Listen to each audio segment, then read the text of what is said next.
Là, Bechavod. tu affiches? Ouais, vas-y, commence. Ben, il n'est pas affiché. Bah oui, mais je laisse ça pour que ça fait une introduction, on voit les belles photos que j'ai mis, etc. Ah, d'accord.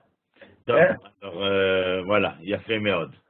On va voir ce soir la Mishnah dans Maseret Bikurim, c'est-à-dire le traité des prémices.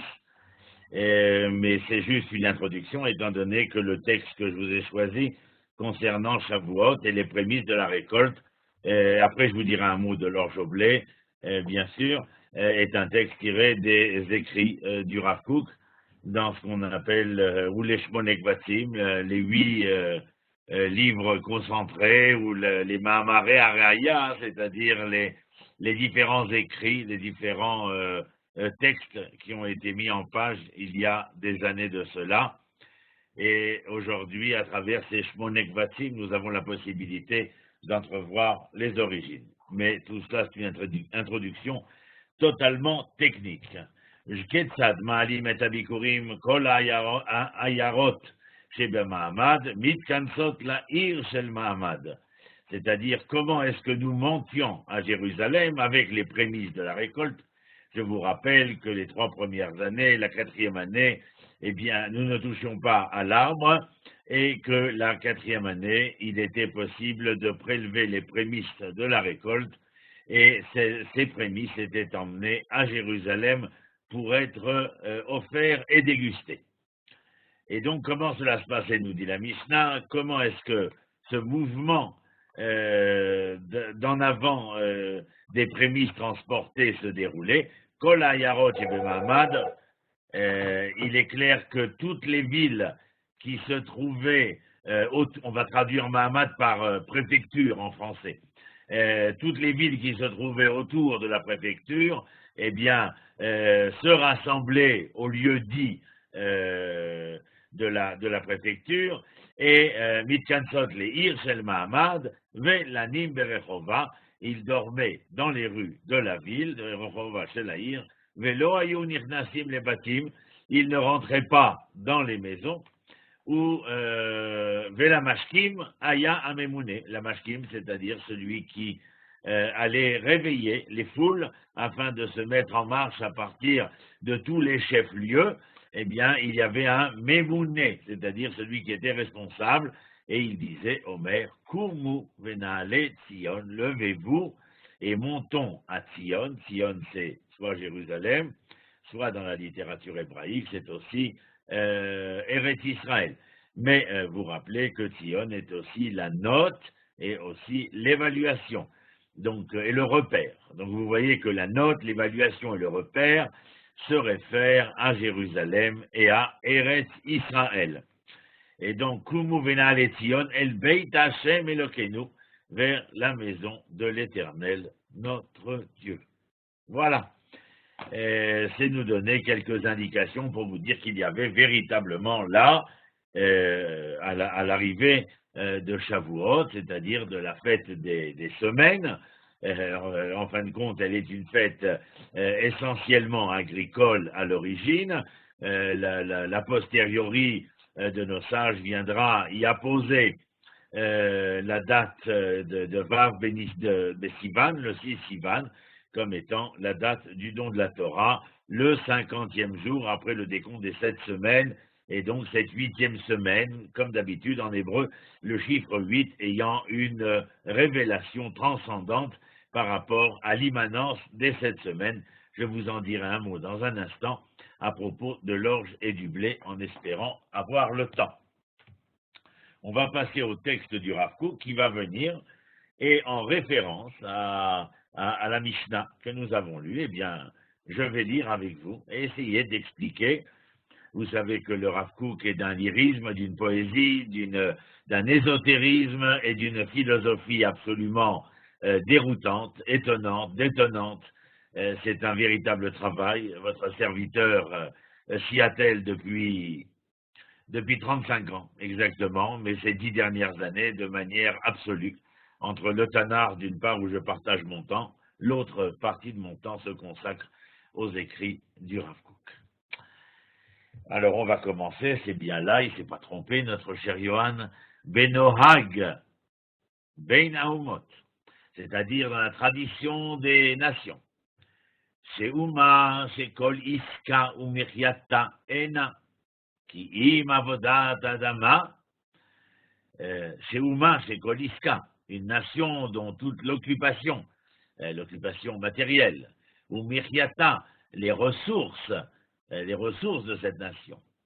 Eina, qui im avodat adama, qui n'a d'autres occupations ou d'autres ressources que le travail agricole.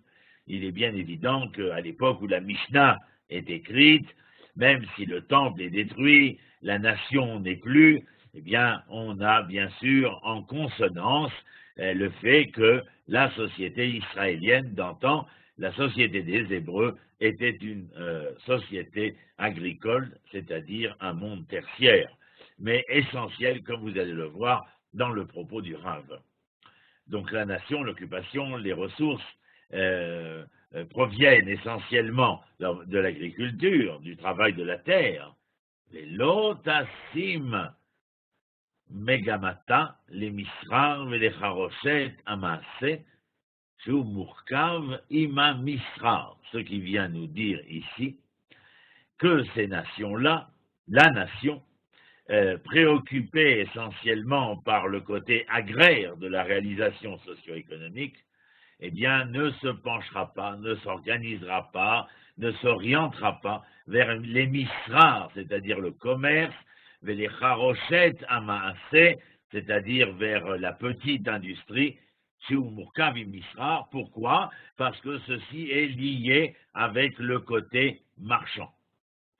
Alors, Benohag ben Haumot, שאומה שכל עסקה ומחייתה אינה כי אם עבודת האדמה ולא תשים מגמתה למסחר או לחרושת המעשה שהוא מורכב עם המסחר, לשים מקום דרישה למעשה ידי אומנים בעלי מלאכה וחרושת, c'est-à-dire là aussi, il fait une description véritablement de la société en général, parce que les propos ici émis peuvent être rapportés à la réalité contemporaine, bien sûr, la sim makom drisha, c'est-à-dire l'exigence sociétale vis-à-vis de son économie, les maaseh yada omanim, se consacrer aux arts, les melacha vecharoshet, encore une fois, la petite industrie, mais aussi l'artisanat.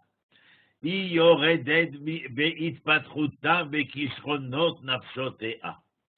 là, il vient affirmer, le Rav Kook, que s'il y a, alors, je veux que les choses soient comprises intelligemment, il n'y a pas ici une condamnation de l'effet marchand, de la raison mercantile de la société, de l'échange des négociants, des rapports socio-économiques à l'intérieur des nations et des peuples. Il y a l'affirmation que si une nation se consacre de manière, exacerbée à ce que nous appelons aujourd'hui l'économie de marché, et donc vous voyez ô combien la chose est référente à ce que nous connaissons, si la nation se consacre à l'économie de marché, c'est-à-dire qu'elle ne compte et ne décompte que les rapports quantitatif vis-à-vis de cette société, c'est-à-dire que c'est la loi du marché, la loi du profit. Alors voyons ce que le Rav dit à ce moment-là. Il y aurait d'aide veid patruta. Eh bien, elle se dégrade dans son développement, on va voir tout de suite lequel, bekishronot nafshotera. C'est-à-dire que dans les capacités de l'identité de l'être, eh bien, cette société va se diminuer, va se déperdre en quelque sorte, parce qu'elle ne se consacre, bien entendu, qu'à cette économie de marché, le profit. Évidemment que ces propos écrits au début du XXe siècle, eh bien, nous interpellent à nous énormément. Je vous rappelle que le cadre dans lequel le propos est énoncé est le cadre dans lequel la société israélienne d'antan, eh bien, avait un rapport à la nature, à l'agriculture, très probant, et que la société israélienne était capable de vouloir se consacrer cette relation au niveau de la société, au niveau de son économie, bien entendu, et ne pas se laisser emporter par l'exacerbation de l'économie de marché. Beit patruta bikishronot nafsotea, c'est-à-dire qu'il y a là, bien entendu, si l'on se consacre à cela, une décadence des qualités de l'identité de l'être qui vont se fondre, c'est compréhensible, bien entendu, elles vont se fondre, ces qualités d'identité de l'être, à la seule raison du profit ou de la perte. Mipnei she'i al pi hamatzav hazeh mitbodedet le'atzma, c'est-à-dire que d'une certaine manière, il vient nous expliquer ici que la nation, dans cette économie de marché, bien avant que la mondialisation n'apparaisse, en tout cas à l'époque du Rav Kook, il y a l'industrialisation, l'économie de marché qui commence à cause de l'industrie ou grâce à l'industrie à s'imposer. Mais le Rav dit ici, et dans cette situation-là, d'économie de marché, de profit et de perte, qui font que l'identité de l'être s'en trouve flouée, c'est-à-dire qu'il y a un ostracisme de la société, il y a une espèce, comme on connaîtra à une certaine époque aux États-Unis, eh bien un retour sur soi, un enfermement sur soi, afin de pouvoir préserver la dynamique économique. Et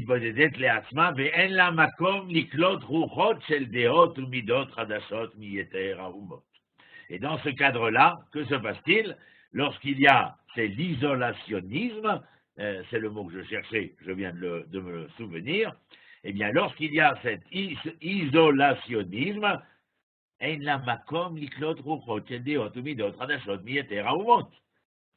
est dans l'incapacité de pouvoir être à l'écoute et à l'entendement, si ce n'est à la compréhension du mouvement des idées, des pensées nouvelles qui naissent à l'intérieur, qui naissent parmi les autres nations.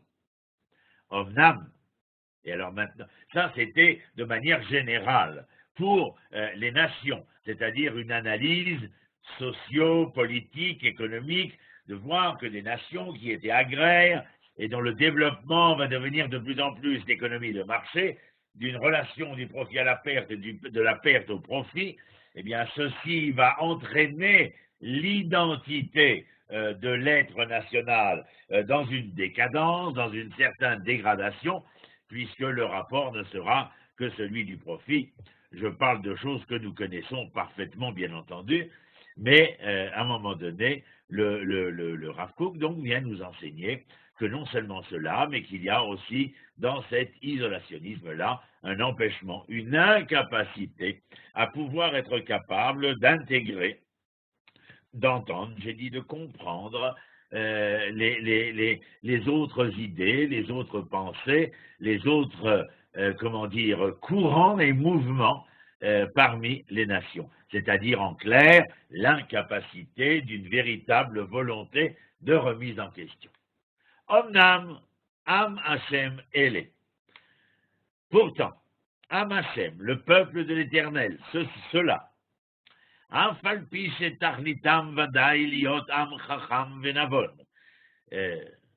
malgré que leur finalité, que la finalité du peuple de l'Éternel, Vadaï certainement d'être Am Chacham Venavon, c'est-à-dire un peuple réfléchi, Chacham, et Navon, je dis réfléchi parce que Chacham, c'est d'après le Maharal de Prague, Rabbi Yehuda Lev, au XVIIe siècle, Chochma, c'est Koach Hama, la force du quoi. Et le quoi, Ma, c'est la même Gematria que Geoula, c'est-à-dire que le Ma n'a ici de réalité que parce qu'il est la question permettant de dévoiler, de découvrir. J'espère que vous me suivez. Donc, je reviens à ce que je disais.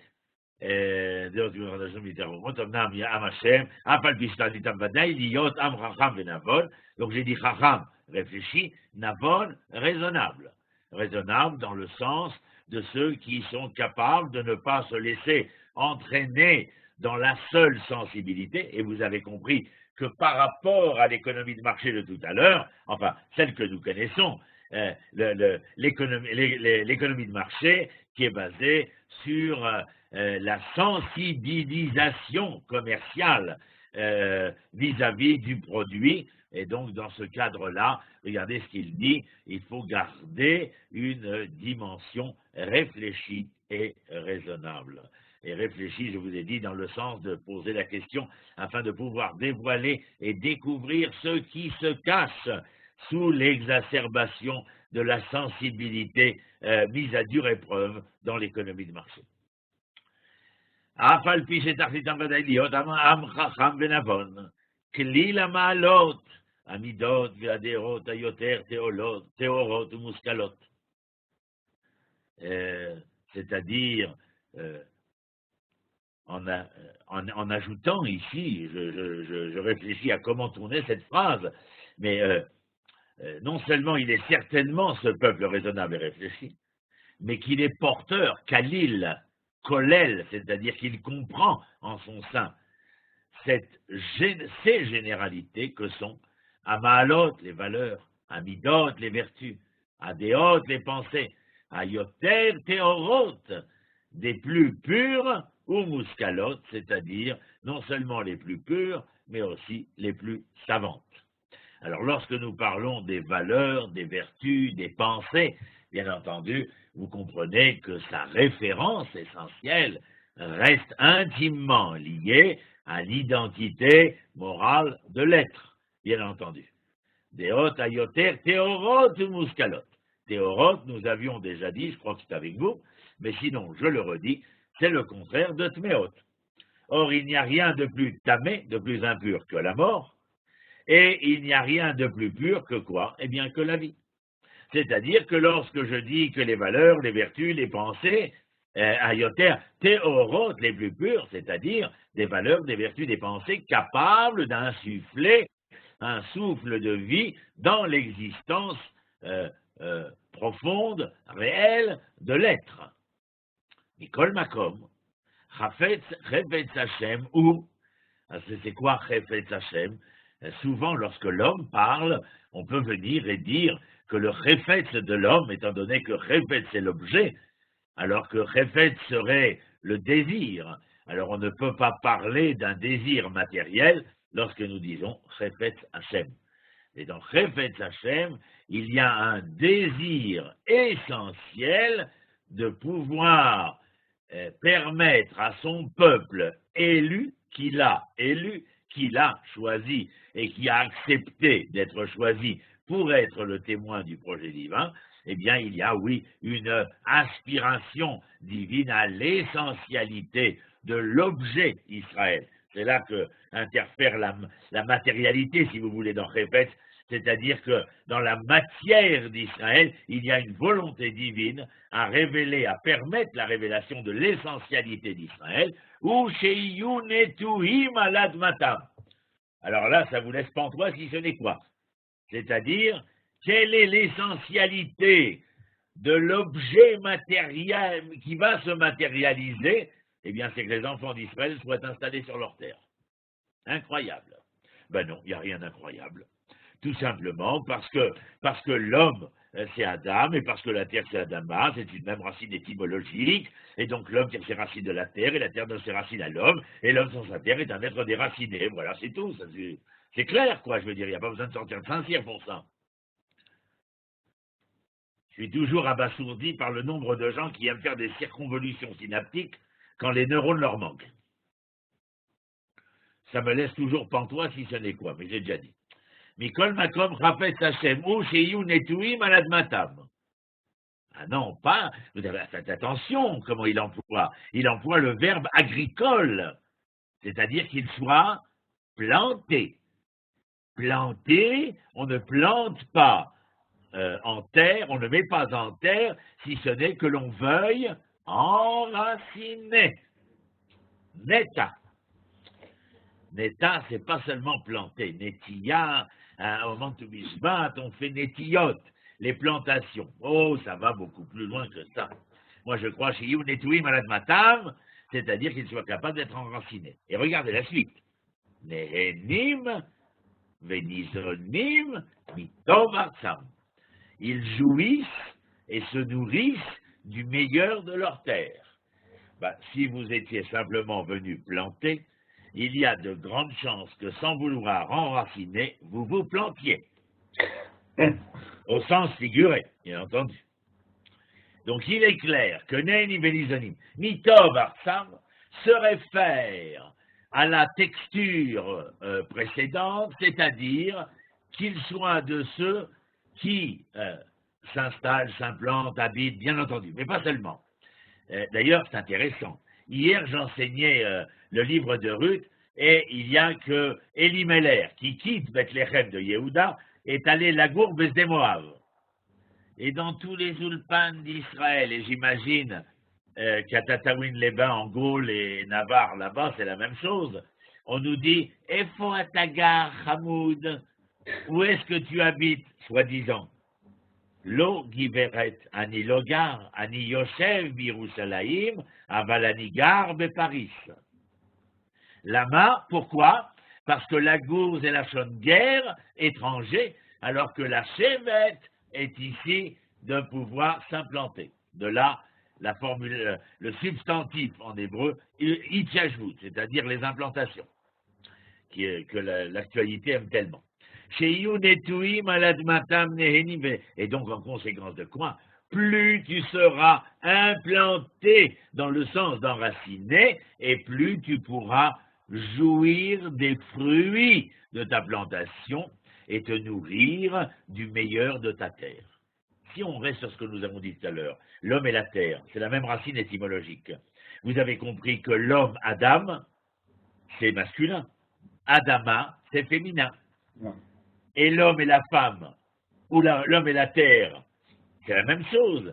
C'est-à-dire qu'ils ont besoin de se rencontrer pour être capables de se conjuguer à tous les temps de leur histoire. Et comme en français, la conjugaison est à l'origine de la conjugalité, on n'attendra rien de mieux que, suite à la conjugalité, j'espérais que vous alliez mieux dire, qu'ils puissent jouir et être nourris des fruits de leur passion. Nous sommes dans un esprit lyrique et poétique. Enfin, il faut vivre les textes, hein, sinon il vaut mieux aller vendre des falafels.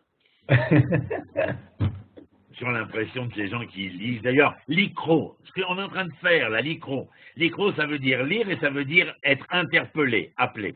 Si quand vous lisez, vous n'êtes pas interpellé par le texte, allez faire autre chose. Ce n'est pas une obligation de jouer à un handicap neuronal. Donc Sage nous invite à lire la Megillah. Ce n'est pas pour être là, comme certains le font, lis mot à mot. Non, c'est pour que les mots soient lus afin qu'ils nous interpellent. Un bon entendeur, salut. Ishtachat gafno ve'ishtachat tenato. En conséquence de quoi? S'il y a enracinement, jouissance, nourriture du meilleur de la terre, eh bien l'agriculteur, le paysan, mais l'homme de la terre, chaque homme pourra être sereinement assis auprès de sa vigne et sous son figuier. C'est une formule que nous lisons dans la littérature tanachique, biblique, et qui nous enseigne que nous sommes à des temps messianiques. Temps messianiques parce que ce sont des temps où le monde à venir, Olam Haba, le monde à venir, eh bien, est en train d'arriver. Et ce monde à venir n'est pas un monde transcendant dans une autre sphère ou je ne sais quelle autre ineptie qu'on a entendu depuis 2000 ans. Le monde à venir, c'est comme le Rambam dans Moreh Nevuchim nous le fait entendre, c'est ce monde-ci dont nous sommes capables de faire que les épées deviendront des socs de charrue et le loup et l'agneau pèteront ensemble. Pèteront ensemble, P-A-I-T-R-E, bien entendu, avec un accent circonflexe. Vous me suivez? On est là. Ne vous précipitez pas. Ve'ishtachat gafno ve'ishtachat tenato. Velo yasimu kol mayanam be'inyane kalkala. Qu'est-ce que j'aime cette phrase. Et ils ne mettront pas tous les œufs dans le même panier. Quel panier? Le panier de l'économie de marché. Zoulat, en dehors. Avodat adama veillez-vous là. En dehors des travaux de la terre, et veillez-vous là, et de son agriculture, de sa pousse à Mévi'im. C'est-à-dire, car si nous étions, comment dire, si nous avions mis tous nos œufs dans le même sac, c'est-à-dire, comment est-ce qu'on dirait aujourd'hui, je parle bien français, mais il y a des fois des mots que je n'arrive pas à retrouver. Ah, l'exode rural. Bon ben, on a bien compris ce que ça veut dire l'exode rural. Ça veut dire que les hommes de la terre quittent la terre de plus en plus pour aller vers la cité de béton. Et le Rav dit ici, Velo yasimu kol mayanam be'inyane kalkala, zulat avodat adama ve'yevula. En ayant totalement oublié le travail grégaire. Amevihim liot nivzar bahamim. Et la conséquence, si tous les œufs sont dans le sac de l'économie de marché, Amevihim liot nivzar bahamim. Shonim la sot misrar vekinyan. C'est incroyable. Il écrit ça au début du siècle. S'il avait vécu après la Seconde Guerre mondiale et qu'il voie au-delà du baby-boom, la floraison, comment dire, et l'exacerbation de l'économie de marché, il n'aurait pas pu mieux écrire. Car que dit-il? Si tous les œufs sont dans le même sac de l'économie de marché, en dehors du travail agricole, eh bien cette économie de marché, Amevim, Liot, Nivzar, Bahamim, il va y avoir une dispersion parmi les peuples. Mais ça vous fait penser à quoi? Vous regardez les informations tous les soirs. Nivzar Bahamim, c'est quoi? Les échanges de population. On va là où le profit est le plus grand et on quitte là où la perte est la plus difficile. Les mouvements de population. Pourquoi faire? La Sot Misrar Vekinyan. On quitte les endroits de guerre, les endroits de pauvreté, le tiers et le quart-monde, afin d'aller vers l'Europe ou les Amériques, parce que là-bas, il y a une possibilité de faire quoi? Misrar Vekinyan, c'est-à-dire de nous donner la possibilité de devenir des marchands qui vendent ou qui achètent, c'est-à-dire de mettre plein pied dans l'économie de marché. Seule cette économie-là marchera, fonctionnera, et nous pourra nous apporter. Alors vous avez vu que la jouissance, la nourriture, le meilleur de la terre n'existe plus. Tous les produits sont avariés. Je continue. Je fais un autre WebEx avec les Bnei Noach, mais eux, ils doivent avoir le son parce que tout le monde réagit. Je sais pas, ici, c'est silencieux. Bon, le silence est d'or, la parole est d'argent, je veux bien. Non, mais c'est qu'on fait le lien avec le cours d'avant. Alors, c'est incroyable parce que tu amènes des notions qui étaient, sur lesquelles on commençait, sur la notion de la terre. Donc, c'est pour ça qu'on est plus... Enfin, bon, d'accord, excusez-moi, je ne savais pas, voilà. Il n'y a toujours que toi qui réagis, c'est pour ça que je suis toujours étonné. Top, allez, venez, on continue. Velo yasimo kolman beinane kalkala zoulat avodat adama veillez-vous là. Amevihim liot nivzar. Tu peux marquer en jaune, mon cher Johan, liot nivzar ba'amim shonim lasot misra vekinyan. Vehu mipne shekvar sam bekoach hauma hayekara azot שתהיה יכולה להשתכלל בעצמה בכל חמדת שכל הטוב והנשגב היוצא ורעיון וכל כישרון, ואין לה צורר לקלוט רוחות מן החוץ מזה אינו נבנה כי אם על ידי כוח העממי שבעם ישראל. Nous ne parlons que d'Israël. Je vais reprendre la phrase, des phrases du Rav Kook, elles sont très longues, très longues. Alors on va la décortiquer. Veu mipne shekvar sham bekoach hauma yekara. Et donc, au sein du peuple d'Israël, il devrait y avoir, il y aura une attitude différentielle. Il faudrait qu'il y ait une attitude différentielle. Encore une fois, je reprends le sujet. Ce n'est pas qu'il ne faut pas d'économie de marché. De la même manière, ce n'est pas qu'il ne faut pas une identité morale au sein de la société. Ce n'est pas non plus qu'il ne faut pas une approche, comment dire, socialiste de la socio-économique nationale. Ce n'est pas tout cela. C'est qu'en chaque chose, il y a la mesure nécessaire à l'élaboration d'une société meilleure matériellement, mais où l'essentiel de ce devenir, de l'avenir, parce que c'est l'avenir sociétal ne se fera pas dans son devenir, là c'est le verbe être, seulement sur ses sur ses quantités, je ne sais même plus comment on va dire en français, sur cette notion de quantité. Quantitatif. Oui, quantitatif. Sur cette notion de quantitatif, mais sur la notion de qualitatif. Ça ne veut pas dire, je répète encore une fois, qu'il y a annihilation totale du nécessaire quantitatif, mais il est qu'à la mesure de la nécessité du devenir, c'est-à-dire de l'être national. Alors que dit-il? Dans la nation en puissance, la nation d'Israël. Aouma Yekara, alors bien sûr, ce n'est pas la chair, ce n'est pas le prix de la nation, c'est qu'elle nous est chère, la nation. Hein? C'est un rapport chérissable.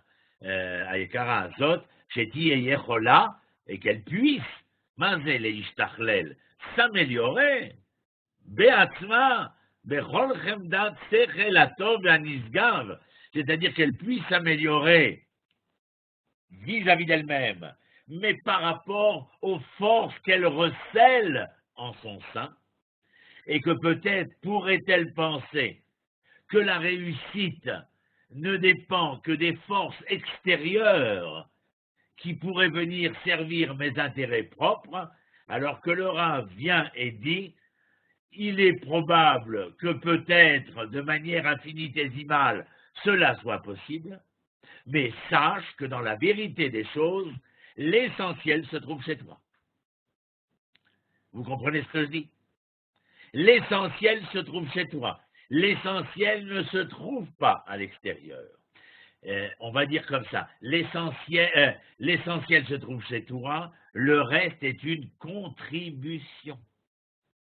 Contribution au niveau des arts, contribution au niveau de la matière, des sciences, de la technologie.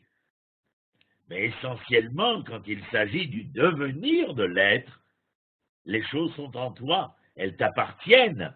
Et ta Géoula, elle ne commence pas en attendant monsieur ou madame X qui va venir te délivrer, mais en étant capable de révéler, de dévoiler, de découvrir les forces inhérentes à la seule volonté divine de la création de cette Nishmat Knesset d'Israël, de l'âme de l'Assemblée d'Israël, qui en son âme et conscience recèle l'essentiel du devenir d'Israël. Heureusement que c'est enregistré. Reviens un peu en arrière, Yohan, parce que tu m'as coupé la chic.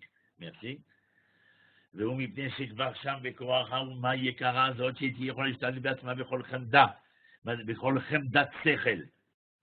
C'est-à-dire de reconnaître que l'intellect Israël est désirable. Pourquoi toujours penser à nous en France, je ne sais quelle autre ineptie on peut entendre dans ce cadre-là.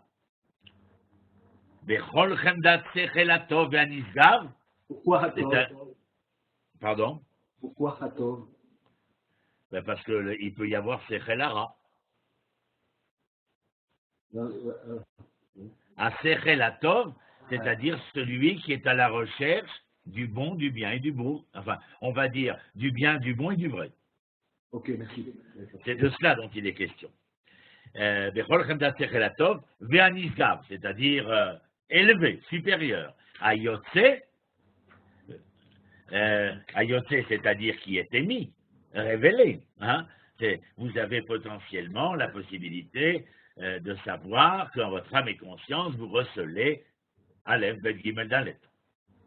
Maintenant, il faut le découvrir, le dévoiler, le mettre à jour.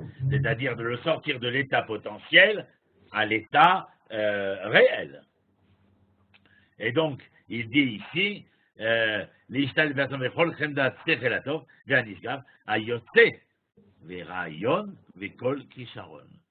c'est-à-dire que non seulement au niveau de l'intellect réfléchi, mais aussi au niveau de l'idée et des capacités.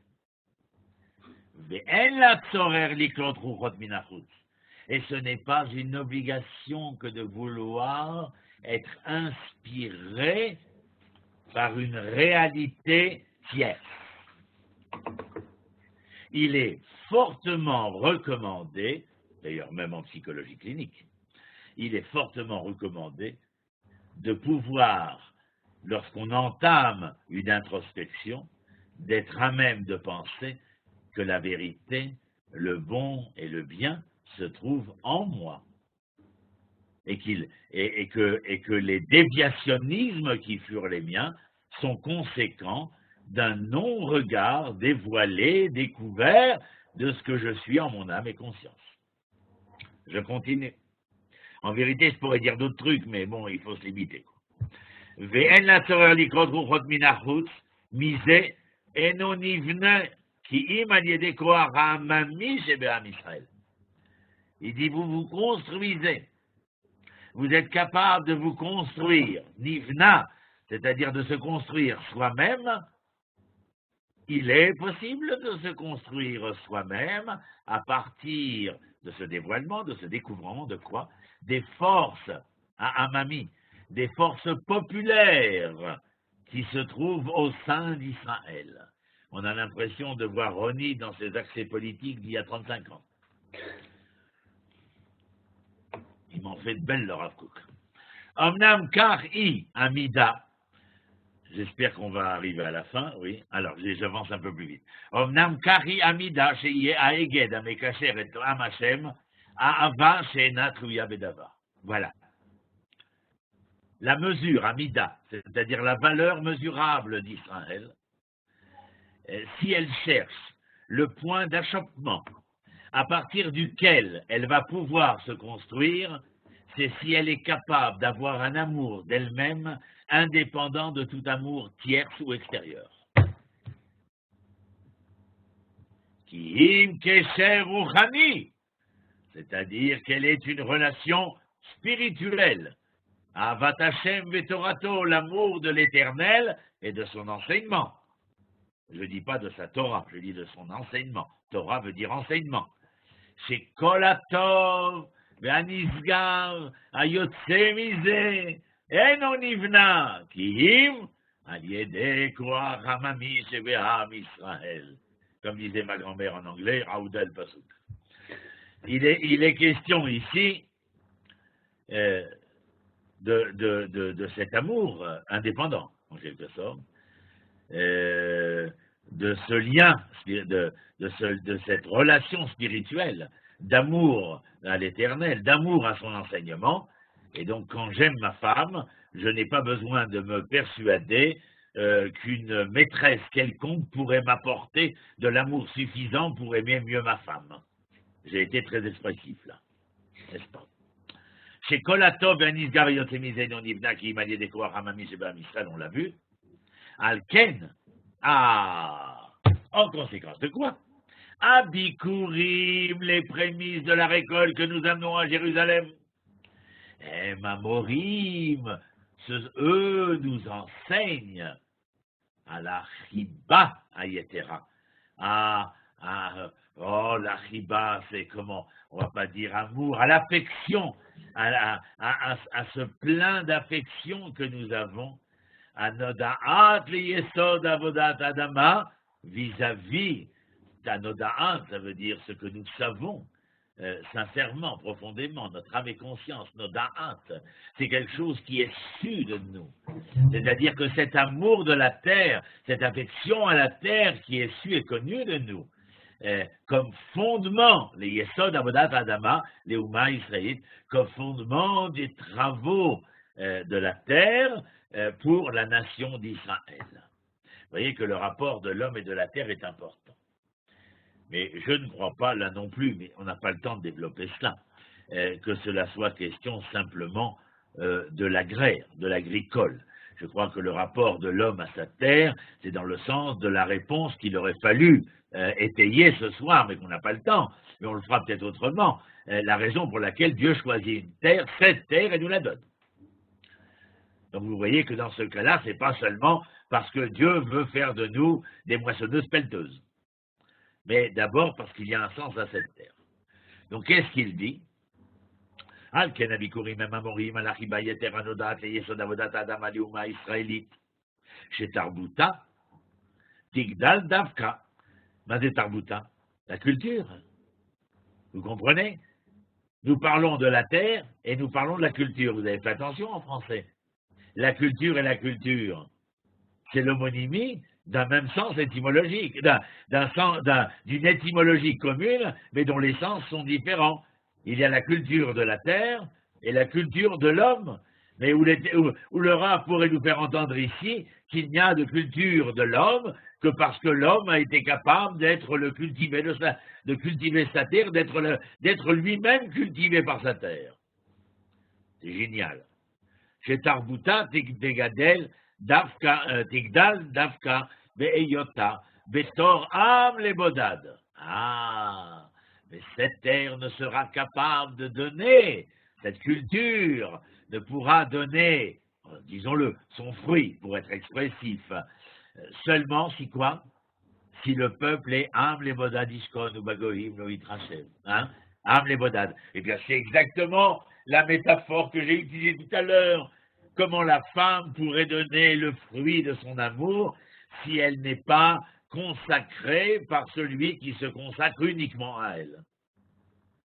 Et voilà, c'est ce qui a marqué. Je métaphorise, c'est ce qui a marqué. Betor ram le bodad, ve'ena reuya lilmod el derech hagoïm. Elle n'est pas à même de devoir apprendre du chemin emprunté par les nations, par les peuples. Des Koharar doute et la force de l'unité Nishlam. Et si l'on veut faire valoir l'unité familiale, l'unité populaire, l'unité nationale, eh bien, Nishlam al-Yedé Atzad Aruchani chez Wadir Ba, c'est lorsqu'elle sera capable de révéler la part spirituelle, réfléchie, intelligente, savante, transcendante, qui est énorme en son sein, à elle, Israël. S'il y a une unité, si toi et moi, nous devenons nous, selon le langage de mon séminaire sur l'amour, si je et tu deviennent nous, c'est parce qu'entre je et tu, il n'y a pas que je, tu ou tu, je, mais que je et tu sont dans un même état d'esprit. Ils ne se regardent pas dans le blanc des yeux, mais ont tous les deux les yeux vers le projet ont tous les deux un regard qui se projette vers le devenir auquel ils s'attendent. Vous me suivez? Ça va? Je suis parti dans ma grande philosophie, là. Alken, en conséquence de quoi? Kol Ayarot, toutes les villes chez Mahamad, qui sont au chef-lieu, Mitkansot, les héros chez la Mahamad, se rassemblent au chef-lieu. Vous avez compris? Les pluriels sont pluriels, mais s'ils veulent pouvoir monter à Jérusalem, s'élever vers Jérusalem, il faut qu'ils se rassemblent afin que tous les jeux et les tus conjugués puissent faire valoir que nous montons. Vous avez compris? Alken kol hayarot shebema hamad mitkansot les héros chez la Mahamad, tachat shebeumot haolam hayayesod ardutam nibna ayede yerid umisra. Et là, il vient faire une déclaration de science politique absolument extraordinaire. Il dit, les nations ne se rassemblent que parce qu'elles ont intérêt à se rassembler. Vous avez entendu ce que j'ai dit? Il dit, Nivna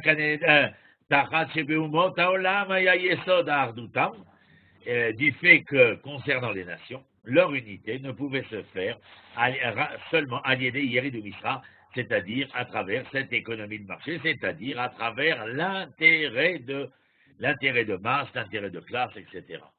Nivna Kan, alors qu'ici, elle est construite, elle est élaborée, à l'idée d'Adavar Amishutav d'Avodat Hashem Teora. Elle n'est élaborée qu'à travers quoi? Qu'à travers une idéologie d'intérêt général. Et dans l'idéologie, j'entends l'idée, peut-être même comme Platon l'a décrit, c'est-à-dire qu'elle est dans le langage hébraïque tsura, c'est-à-dire la forme que l'on va donner à la matière. Eh bien, Israël est justement dans cette forme spirituelle, dans cette forme idéale, dans cette forme de l'idée. On se rassemble autour de l'idée spirituelle, c'est-à-dire non pas au travers de l'intérêt propre, mesquin et singulier, égoïste presque, de l'individu, mais au travers un intérêt commun qui n'est pas commun parce que la monnaie sonnante est trébuchante. Il n'y a pas de monnaie sonnante et trébuchante, car ce serait faire dépendre notre amour d'un objet, mais ici, l'amour qui nous rassemble, nous unit, nous réunit et nous draine vers le projet, eh bien, c'est l'amour de l'éternel, c'est-à-dire l'amour d'un projet, de la réalisation d'un projet divin pour le devenir de l'être. Fatiguez-moi. Et pourquoi est-ce qu'ils dorment dans les rues de la ville? Les Orot Gamken, afin de nous enseigner aussi, Al-Chibatam les Chayateva, qu'ils sont amoureux de la nature, de la vie en pleine nature. Chez Nimtzet Be'avodat Adama, ils ont encore l'amour de la nature, parce qu'ils sont de ces gens qui travaillent la terre. Combien d'entre nous prennent le temps ce soir de sortir, de s'asseoir et de regarder les étoiles et le cosmos? Combien de nous prennent le temps de regarder la fleur et la plante? Combien d'entre nous prennent le temps d'admirer la frondaison, la fructification? J'ai lu un livre avec toutes les, les restrictions que j'y apporterai du point de vue littéraire hébraïque, mais un livre magnifique dans ce sens, qu'en France, autour duquel on a fait beaucoup de remue-ménage, c'est le livre Cosmos du philosophe Michel Onfray. Et vous voyez pourquoi ils dorment dans la rue? Parce qu'ils sont amoureux de la nature. Et pourquoi sont-ils amoureux de la nature? Parce que ce sont des êtres qui sont proches de la terre. Eux la travaillent, mais ça veut dire qu'ils sont liés à la terre. Et ils ne rentrent pas dans les maisons, pourquoi? Gamken aussi, Mipne Tumat Oel, étant donné qu'il y a le risque qu'il y ait un décès. Tumat Oel. Il est possible que quelqu'un soit mort et donc on n'a pas à s'impurifier selon la loi d'Israël. Mais regardez ce qu'il dit ensuite. Lorsque l'on s'éloigne de la vie de la nature la plus pure, regardez ce qui est marqué. Goremet Tumot Rabot. Lorsqu'on s'éloigne de la nature, lorsqu'on s'éloigne de la terre, nous provoquons sans aucun doute l'impureté. Nous provoquons la possibilité pour l'impureté de nous impurifier. Tout notre rabot, Ve'ashre'am, et heureux le peuple, c'est Borerlo, qui se choisit, Chayetam, une vie unifiée, unitaire, totale, Tivihim, naturelle, Beinatzlo Amze, lorsqu'il se sauve, ce peuple-là. De la nature bestiale, certainement dans l'idée que l'on trouve dans la cité. Si la bête animale se trouve dans la nature, lorsque l'homme est dans la nature, il peut y découvrir tout le divin de sa nature. Mais lorsqu'il quitte la nature où les animaux sont, et qu'il rentre dans les antres de la cité, il révèle en lui, parce qu'il y a concurrence, parce qu'il y a économie de marché, la bête qui se cache dans la belle qu'il est, pour citer Cocteau. Ça vous va? Je finis. La vérité, c'est de l'énergie, avec mon petit cœur. Si on est dans une théorie, Sheborerlo, Chayetam, Tivihim, Beinatso, Hamze, Miyerida, chez le Père Adam. Père Adam, c'est selon Schneer Zalman Miladi, le Tanya, Nefesh Abba Amit, c'est l'expression de l'âme animale. Vezocheliot Tarbouti, ou Baal de Harama. Dans la nature, il est celui qui est capable de rester, un être de culture, un être de savoir et de connaissance supérieure, et il ne pourra qu'en jouir au possible. Traduire du Rav Kook et vous faire de la poésie lyrique, philosophique, ésotérique, c'était vraiment... oui, je vais vous dire un mot sur... non, laisse tomber, celui-là, c'est trop...